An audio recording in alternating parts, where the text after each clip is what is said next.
Welcome to the EcoParent Podcast Network. I'm Sam, the founder of EcoParent Magazine. My partner Alexis and I had zero experience in the publishing industry, no money, and a new baby. But we quit our jobs, leapt into the unknown, and started EcoParent Magazine anyway. It was absolutely freaking terrifying. But at the same time, it felt right. Just a few years into the journey, Alexis was diagnosed with stage 4 breast cancer that later found its way to her brain. It was utter chaos, navigating treatment schedules, caring for a 3-year-old, and trying to run a fledgling business, not to mention the general emotional havoc. Alexis didn't make it, but the rest of us did, and I've spent the years since raising a wonderful son and building EcoParent into North America's top print magazine for conscientious families. Even 10 years in, we're still a very small crew.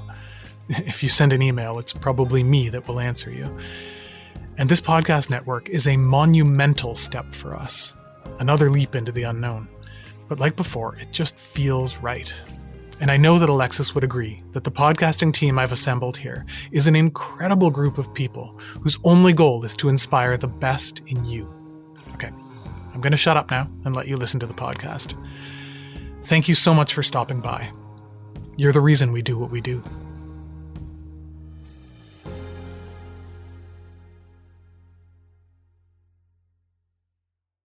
Welcome to the Healthy Green Homes podcast. This is a show for eco and health-conscious parents who want to reduce toxins and your environmental footprint with simple changes in your home. I know this can be a complex and overwhelming topic, and my goal is to help break down the strategies into practical tips so you can leave each show feeling empowered to make your next move towards a healthier, greener home. I'm your host, Emma Roman, and I bring over 15 years experience as an accredited green building consultant, in addition to over 5 years as a toxics expert, helping families reduce toxins in their homes through my business, Green at Home. But this show isn't about me, it's about you. And I'll be bringing you the best of the best experts in all things related to green and healthy homes, so you can learn, be inspired, and feel confident to create your healthy green home. Without further ado, let's dive into the episode.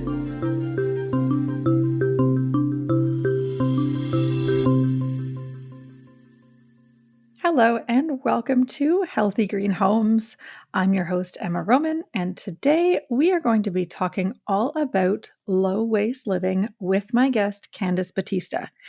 Candice is no stranger to sharing tips and tricks all about eco, more sustainable living. She started as a Weather Network reporter. She was an environmental journalist, and that kickstarted her journey to help spread information and awareness around a variety of eco topics. And I am thrilled that she said yes to joining me today for a conversation specifically about low waste living. Now, you'll notice that this is not titled Zero Waste Living. And we talk about this in the episode and why neither of us like that term necessarily. I do not pretend to be anywhere close to zero waste, and I have a very long way to go to even being low waste. But Candice has so many tried and true tricks up her sleeve in this area that I knew she was the right person to bring you as a guest expert on the show. We covered a lot of ground in this episode, so let's dive in.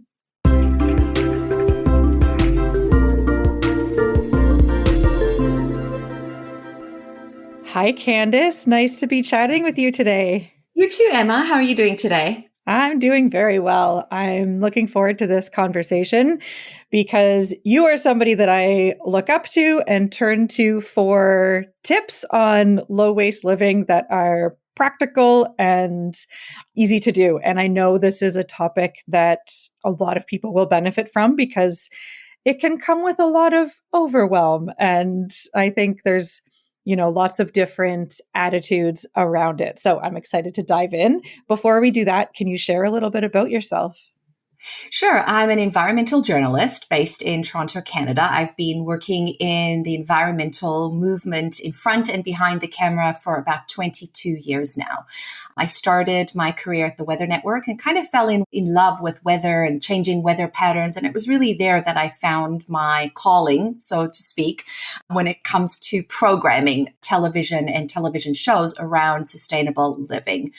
I left the Weather Network to produce and host the first, actually, and only local television show based on sustainable living called A Greener Toronto, which aired many, many, many, many years ago. We did almost 10 seasons of that show. And yeah, it was neat to be a pioneer in the space. It was kind of a trendy topic back then, but it didn't stay trendy. We saw kind of this movement with a few celebrities talking about it. And I'm going back like 10, 15 years now. And I just saw a really great opportunity to talk more about sustainability, especially on broadcast television, which you don't see, or you didn't see a lot of back then. You see a little bit more today.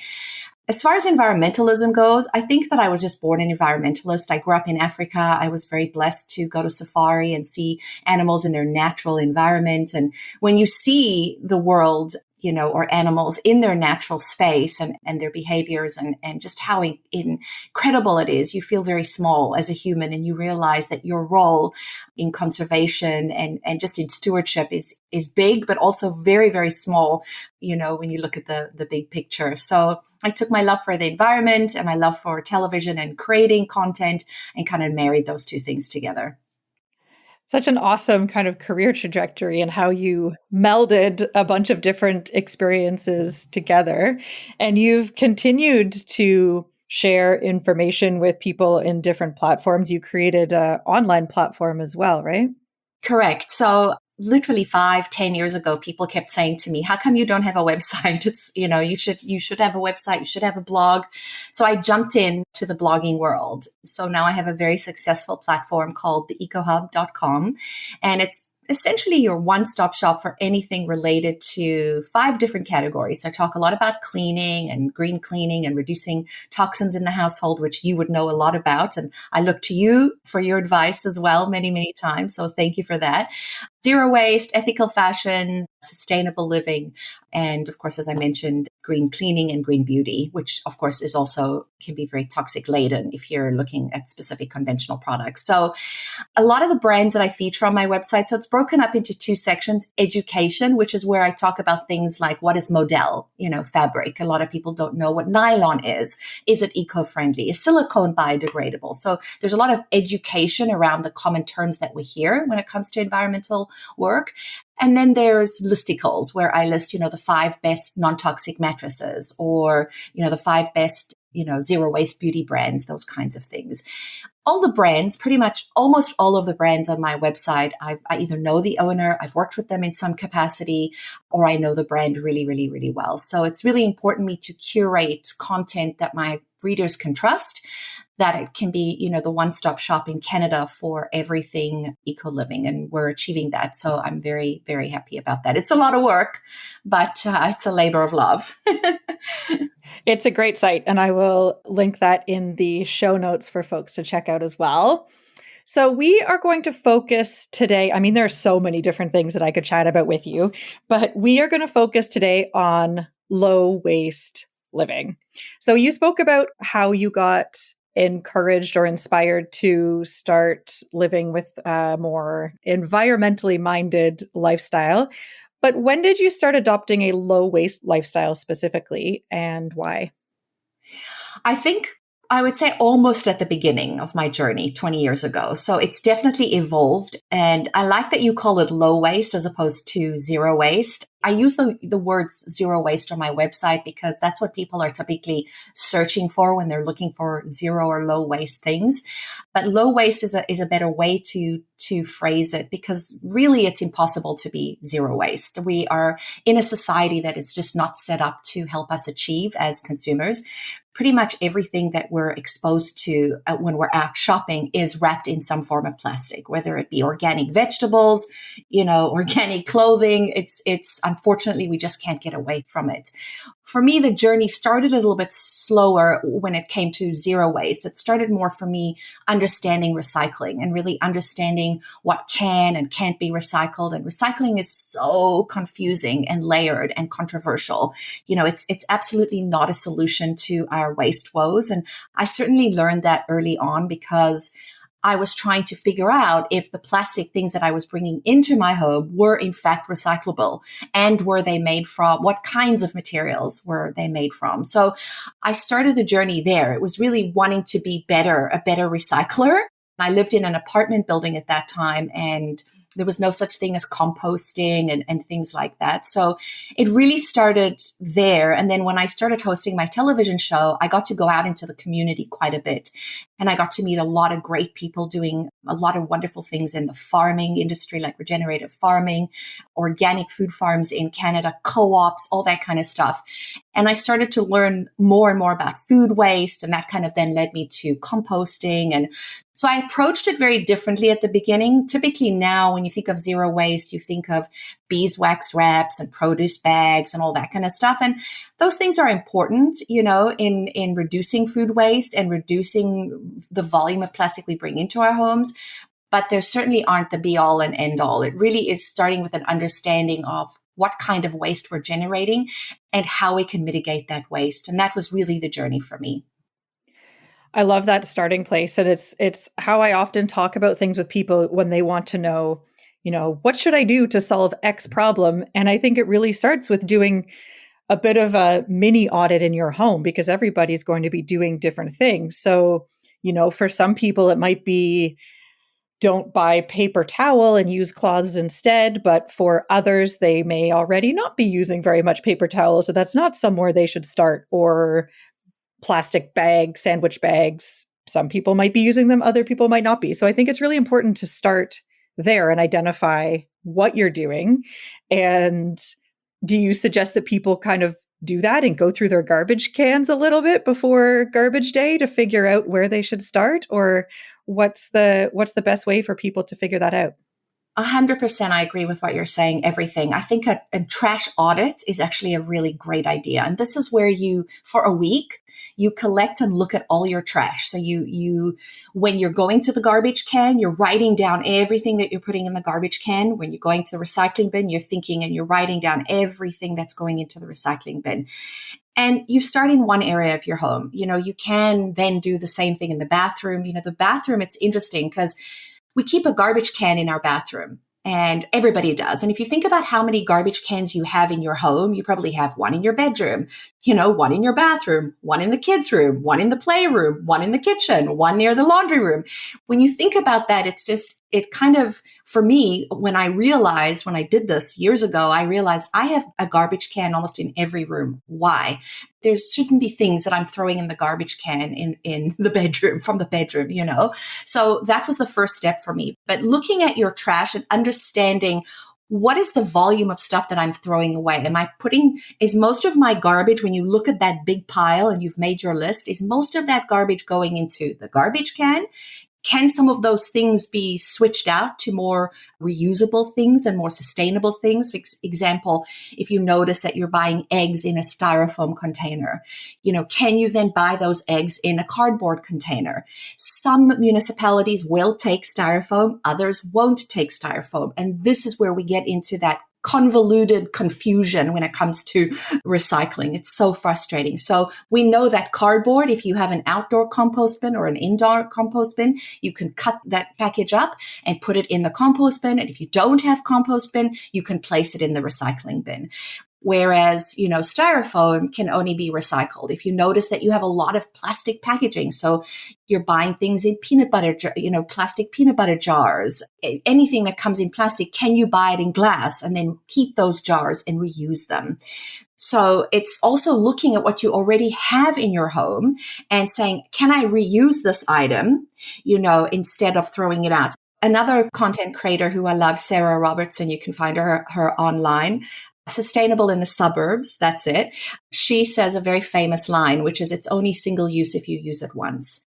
And that's really the whole concept, is to reuse things as much as you can. So yes, a garbage audit is the first line of defense, figuring out where can I make changes and understanding, are you really recycling the things that can be recycled? So I call it wish cycling, where people stand in front of a recycling bin. I've done this many times.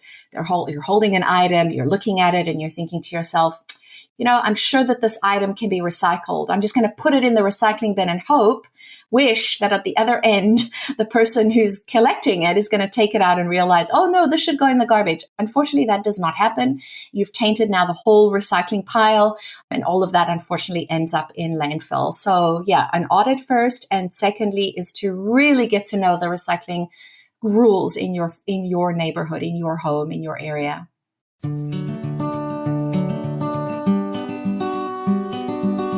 The simple, natural formula of Eucalan Delicate Wash is free from the harsh chemicals you expect in traditional laundry products like optical brighteners, enzymes, phosphates, and bleach. Eucalan is scented with pure essential oils, but also offers an unscented option for those with sensitivities.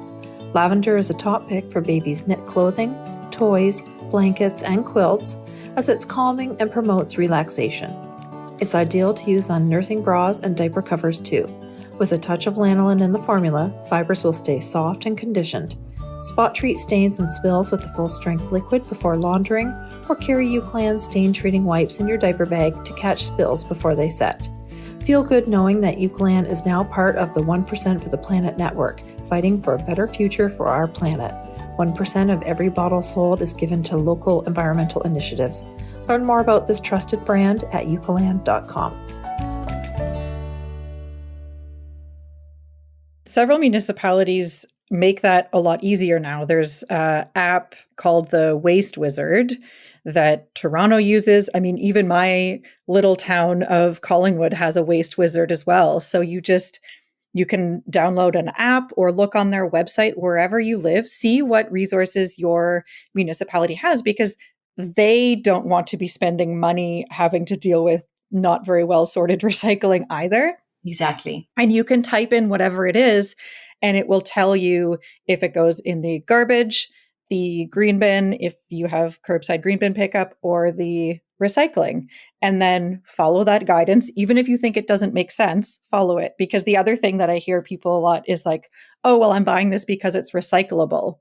Yes. But recyclable doesn't mean that your municipality can necessarily handle it, right? Mm-hmm. Recycling is a whole industry on its own. Like you said, it's very convoluted. So, and I'm glad that you mentioned that, because that to me, that's like the lazy environmentalist. Like, oh, I'm buying this, and I'm just, oh, it's got a recycling symbol. And what a lot of people don't understand is that recycling symbol, that little number that you see on the bottom of a container, has nothing to do with your recycling facility. Nothing. That is an industry standard that lets the manufacturer and other people in the industry know what type of plastics those are. So number 1, plastic 2, 3, 4, 5, 6, and 7, it tells them whether it's PTE, PETE, whether it's PVC, which is typically plastic 6 and 7, which you want to avoid. Typically, those aren't recyclable. 1, 2, 4, and 5 are typically better recyclable plastics. But you also got to be wary of greenwashing in this space, because a lot of brands, they will just say, oh, it's recyclable. There's our little recycling system. And you see this a lot in skincare and body care. And those products are not typically recyclable because they're made of more than one part. So you'd have to separate the bottle from the pump, wash the bottle out, recycle the bottle, and then put the pump and all those parts into the garbage, because you can't recycle something that has more than one material in it. With plastic, you can. That's why those numbers matter. The industry knows, oh, it's a plastic 1, a plastic 2. We can actually recycle this. But what a lot of people don't realize is a lot of plastic isn't being recycled. It's being downcycled. So they're taking very cheap plastic and they're turning it into other cheap plastic products that then end up in landfill anyway. So we have the problem of the natural resources with the first batch of crappy plastic. Then we have the natural resources and the fossil fuels that are used to recycle the cheap plastic. And then unfortunately, so we've got 2 massive impacts. It ends up in garbage anyway. So I always tell people recycling is your last line of defense. It's important to know about, as we've said now, education around recycling, but it is by no means a solution to our waste problems. I totally agree. And I think we need to treat our recycling bin as part of our waste stream. Like you mentioned, looking at, what's going in your garbage, what's going in recycling. And it's important to reduce both of those streams, right? So what are maybe some of the most common things that you see people either throwing in the garbage or the recycling bin where there are simple alternatives? You've mentioned a few already, like Beeswax Wrap, for example, but what are some of your main tips that people may be overthinking or think it's too hard that can help get them started? So, I'd like to preface by saying that, living an eco-friendly life is not easy. It's absolutely not an easy path. And that's because, as I mentioned earlier, our society is just not set up that way. So it takes work and you have to want to do it. You have to be invested and say, okay, I'm going to really try to do this and I'm going to do my best at it. And that means setting yourself up for success. So there are certain things that you need in an eco-friendly household to set yourself up for success. And you probably have a lot of these things already. You don't have to rush out and buy anything new. Most people don't realize how many tote bags they have. You go to trade shows and all kinds of shows all through the year, and you get free stuff in those tote bags. We all have them. I don't want to throw them out. Some of them aren't great, but they're great for schlepping things. They're great for taking to the grocery store. It's really trying to remember your bags when you go to the grocery store. So my tip for that is to write bags on your grocery list. Anytime you're making a list, put the word bags at the top of the list, because then you're not going to forget to take those bags. It's important to reduce the amount of plastic packaging that you bring into your home. So reusable tote bags are one way to do that. Another one is those really flimsy plastic produce bags that a lot of people use to put their produce in. We're bagging things like bananas, avocados, pineapples, things that already have skin and things that are already attached to each other. There's absolutely no need to put any produce inside any of those bags. If you're worried about naked produce and touching the conveyor belt, you should be washing your food anyway when you get home. So whether or not the 5 seconds or 10 seconds it's going to spend on that conveyor belt, it's not going to really do much to you if you're getting home and washing that food properly. So those are just kind of two. I do mention beeswax wraps, but it's not something that I want people to rush out and buy for sure, because they are expensive. The thing that I like about beeswax wraps and why I do actually talk about them quite a bit is because of the volume of food waste. Food waste is a massive issue in Canada. The average Canadian family is throwing about $1,100 worth of food away every single year. Now, you might not think that that's a lot of money, but in a lot of developing nations, most people don't even make that in a year. So we have to understand our privilege and understand per capita in Canada, we are the biggest food wasters in the world. And that is not a title to be happy with. That is crazy. Right? And that comes because of food waste. And there are a number of reasons why. One is because we buy too much. We have an abundance of food readily available to us. We don't have to go out and hunt and forage and gather, okay? We go to the grocery store, we put it into our groceries cart, and we're off to the races. We're also not storing our food properly. We buy a lot of foods. We don't check our fridges, our pantries, and our freezers before we go out. A lot of the times we're in a rush. We go out and we're like, oh, shoot, do I have 2 avocados? I think I do. So you end up buying 2 more avocados. So now you have 4 avocados in the house. Are you going to get to all of them in the week? Probably not. We end up throwing away the 2 that were there earlier in the week. So food problem and storing food is a major issue.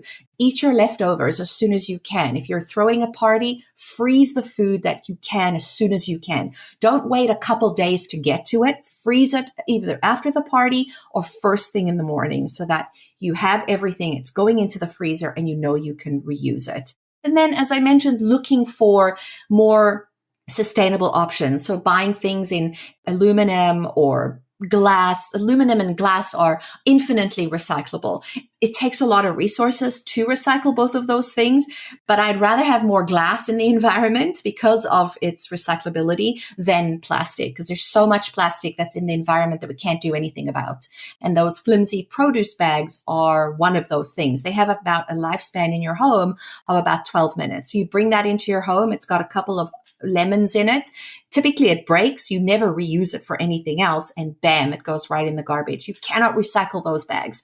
The plastic is too soft. So the volume of waste, when you think about how many people are shopping and using those bags, just a simple thing as either putting your groceries in naked or putting them in produce bags that you can purchase relatively inexpensively. I think at IKEA, you can find wonderful produce bags. I think they're like $5 for 5 or something. It's a great deal. And I'm always looking for deals. You know, somebody might say, why are you supporting IKEA? It's not that I'm supporting IKEA, it's that so many people shop at IKEA. And if they have produce bags that now the general population has access to, instead of having to go, searching online or searching for a bag in their area, bang, it's right there for you. And we are starting to see more of that. We are starting to see beeswax wraps being sold at bigger box stores. So we're slowly starting to see the shift, but we have a long way to go. I have got beeswax wraps before. To be honest, they don't work for me because I can't see what's in them and then I forget about it. And so often I will use either a glass container instead. For me in my fridge, if it's hidden, it ends up becoming garbage. That's just me and how I use my fridge. But sometimes I'll use those clear produce bags and I'll wrap like cheese in them or something. But I agree. I am the person that puts individual tomatoes on the conveyor belt and lets the grocery store checkout person take each individual one, and then I'll put it in my bins at the end so they don't get all smushed up. Yeah. But some people think that you can't do that because it's weird or you might get judged. I think there's a lot of that external kind of projecting, thinking that you might be inconveniencing somebody or something like that. But I think it's really important to think of that end use of that bag. Like you mentioned, we know about the garbage patch in the oceans. We have seen videos of beaches with plastic, all of this kind of plastic waste. It doesn't go away. Yeah. There's that, there is no away is another phrase that I think is a good reminder as well. We can get so easily wrapped up in the convenience factor or the wish cycling idea. And I think we can just pause a little bit and think of how we can do little actions better. It's like people always say to me, where can I start? And I feel a lot of people fail because they start everywhere. They go in, it's like decluttering. I always compare it to decluttering. When you talk to a decluttering expert, they don't tell you start in the garage in the biggest room in the house where you have the most garbage packed up. That's mentally very hard for a lot of people. You open up the doors and you see all this stuff. You're overwhelmed. You don't know where to start, and you end up giving up. It's the same thing when you're starting to switch out certain things to more sustainable ones. Rome was not built in a day. So you can't go into every room in your house, throw away all the plastic, get rid of all your products, get rid of all your cleaners, all your cosmetics.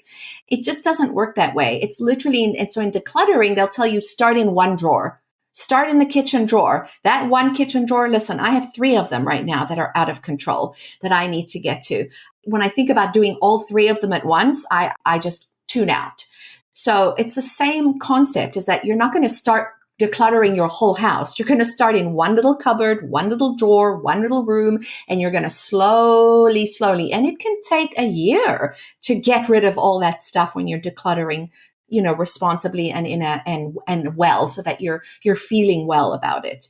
It's the same thing with mindful living, is that you can't do everything all at once. It's just physically not possible because you'll end up giving up. You'll end up being so overwhelmed because it is overwhelming when you realize where all your waste is going, where your food is coming from.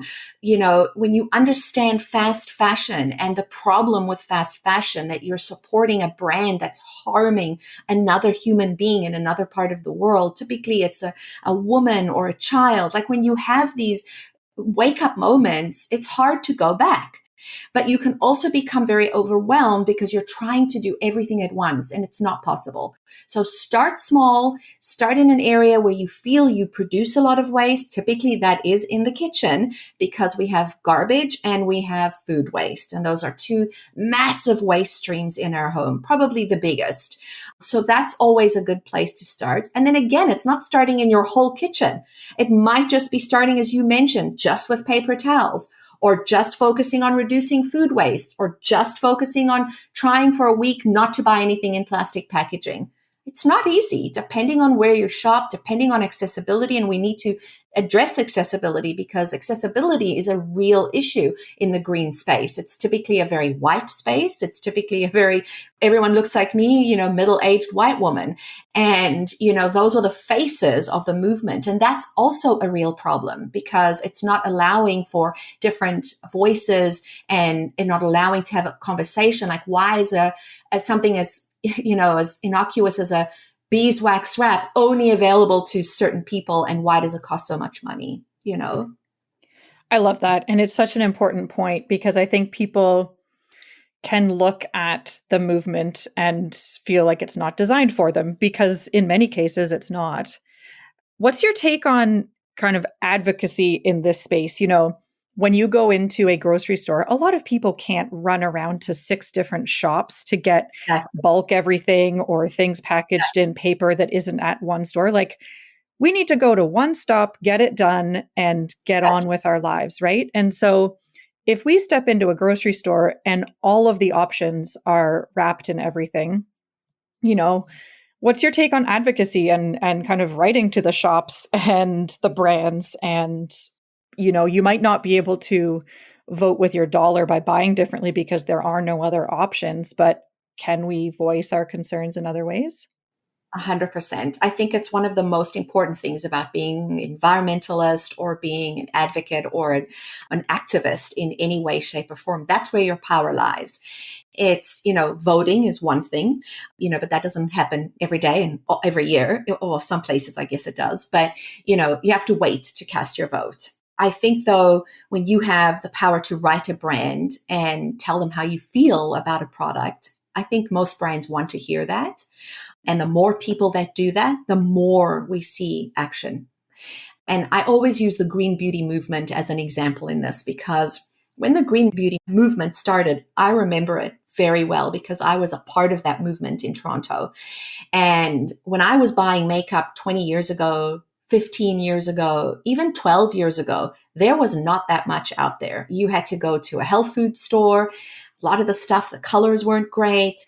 And it was really consumers who looked at the conventional beauty industry and said, you know what? We want to know what's in our products. We don't want to be blind anymore to certain ingredients that you're putting into our products. We want to know.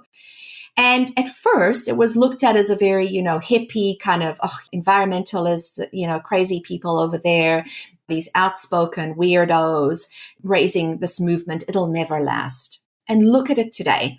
It's a billion-dollar industry. And you have conventional brands now trying to catch up by using the same phrases that the green beauty industry used: toxic free, all natural, organic, or, and there's problems with those words, but that's not what we're talking about. It's just, we saw how you can have a movement of people come together and say to brands, yeah, we're just not going to buy your stuff anymore. And they stopped buying that stuff. They stopped buying all those, what I call fast beauty products that you can buy at, your local drugstore for $5 for a lipstick. So it can happen, and it has happened, and we've seen it happen in our space.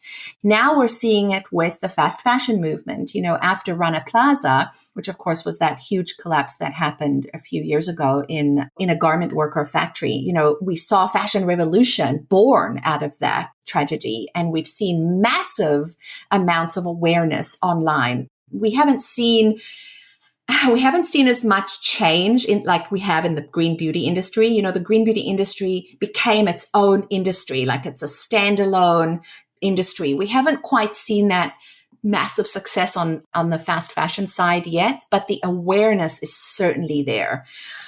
So I think that being an advocate, and even if you're comfortable and you go into a grocery store and you're just not liking what you're seeing, that's also a great opportunity to, in a very polite way, talk to the manager or the cashier if she's asking you why do you use your own bags.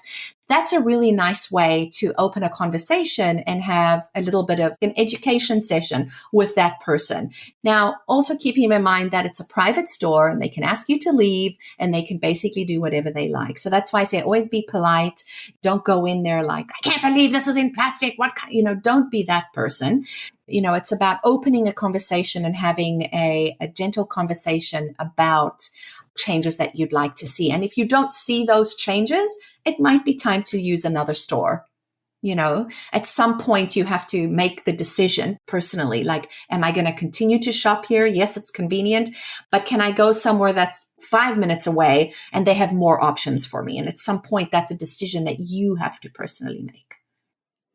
Candace, thank you so much for sharing your wisdom and your tips. I think this episode was chock full of some really amazing insights, as well as practical strategies that people can take and look at in their own home and lifestyle. So thank you so much for being with me today. So a reminder again, Candace's website is theecohub.ca. Yeah, .ca or .com. I will drop those links as well as social handles in the show notes for you. Thanks so much, Candace. Thanks, Emma.